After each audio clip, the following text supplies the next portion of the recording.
Some 6 or 7 years ago, as a marketing analytics consultant, I was sitting in the boardroom at JCPenney, ready to present to the executives. Their chief marketing officer was sitting there.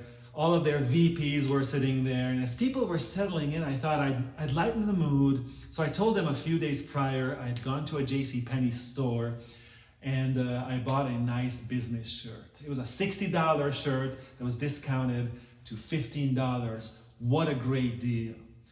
Then I said, I bet you guys didn't make a penny on me. And then there was this uncomfortable silence for a second, and the CMO looked at me and she said, I bet we made $13 on you. Funny at the time, strangely, the story set me off on a journey to better understand the mysterious process by which products and services are priced. Something so fundamental to the health and survival of a business, yet there's such little science behind it. How do companies set prices? From our college courses, we probably remember that in an efficient economy where consumers are making rational decisions, price should be an accurate representation of value, and that the relationship between price and value can be described by this equation. Value equals the sum of all the benefits over price. And if that's true, how can the following thing happen? Not long ago, I was looking for a new belt and came across this on Amazon, and it is actually the exact same picture, and in fact, Amazon shows these two side by side next to each other. And my first thought was, obviously, they don't know what they're doing. But in reality, they know what they're doing very much. Some of you may remember Dan Ariely's TED Talk, in which he discussed human decision-making and concluded that most often than not, we humans make irrational decisions. His main point was that we are very influenceable in our decisions. What you see here with the belt is what is known as asymmetric dominance. The equation value equals the sum of benefits over price ignores the fact that we don't evaluate things in a vacuum. We don't evaluate a restaurant or a plumbing service as if this is the only one there is. We evaluate things relative to experiences we've had. In fact, it's more than that. It's relative to other experiences we believe we could have. The only reason that the $285 belt exists on Amazon is to make the exact same looking $179 belt look like an amazing deal. And unless you're drunk or high, you will never buy the more expensive but exact same belt. And that's okay. Then they know it. They want you to buy the $179 belt, because if they didn't have the $285 belt, then you would likely never buy the $179 exact same belt either. And what this means is that value is very much context-based. And let me repeat that differently.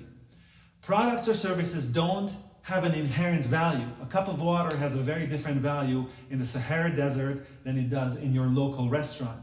That takes me to the challenging principle of pricing research. Smart companies, of course, constantly strive to optimize their prices to maximize revenue. And I just mentioned that price reflects value, but value is context related. It's a function of the best alternatives, both experienced and imaginary. So how does a poor marketing manager measure value of the product or services that she sells? Well, the very first principle, do not ask. Do not ask how much you think this cup of coffee or this software or this car should be. Now, do you remember what happened last time the polls asked people who you're going to vote for, Hillary or Trump? Polls across the country predicted Hillary's advantage 1 to 7 percentage points above Trump's. And we all know what happened. Since then, actually, there is a market research term called shy Trump effect that has been coined, referring to the fact that people often are embarrassed to explicitly reveal to others how they feel. So if you don't explicitly ask the value of a product or service, How can you research it?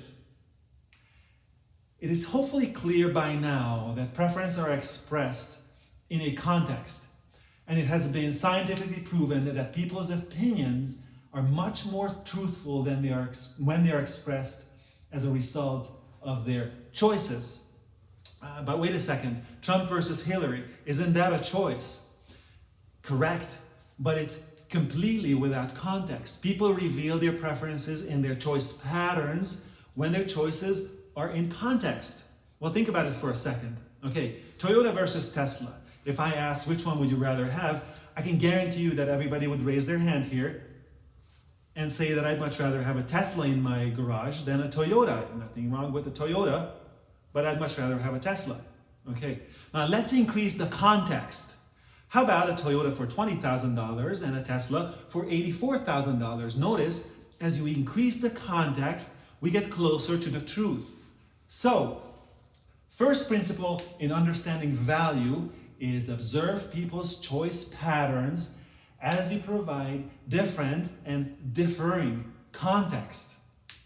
Okay, number two, part of the context needs to be the benefits of the product that the product provides. So you need to break the product up into its benefits, because remember, a product is a sum of its benefits, and not all benefits are valued the same.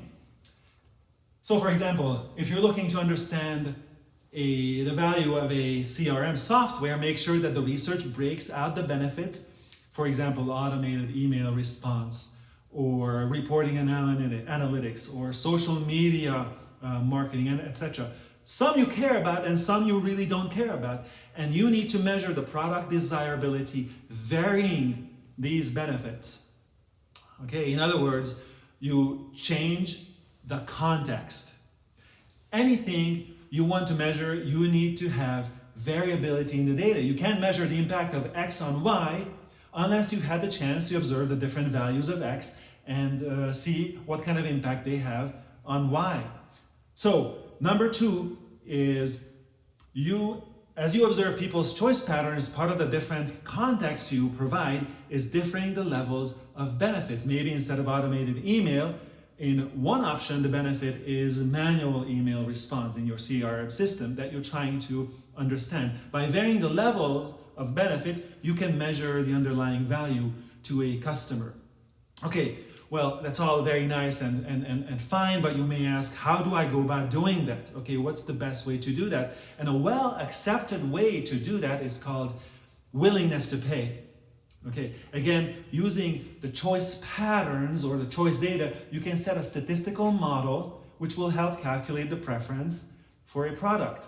Okay, this is the basis of the principle of choice-based conjoint, a very well-accepted approach to measure value. It's very important that this calculation is done in a competitive setting.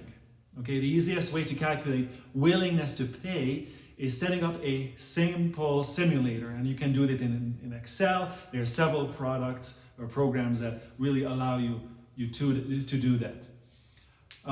There's a couple of steps that you need to do that. There's actually 3 steps that you want to do that. Step number 1 is set up a product in the simulator in a certain way. For example, a product that sells for $100 and it has automated email response. Just to stick with the same CRM example here right now. Okay, and observe its preference.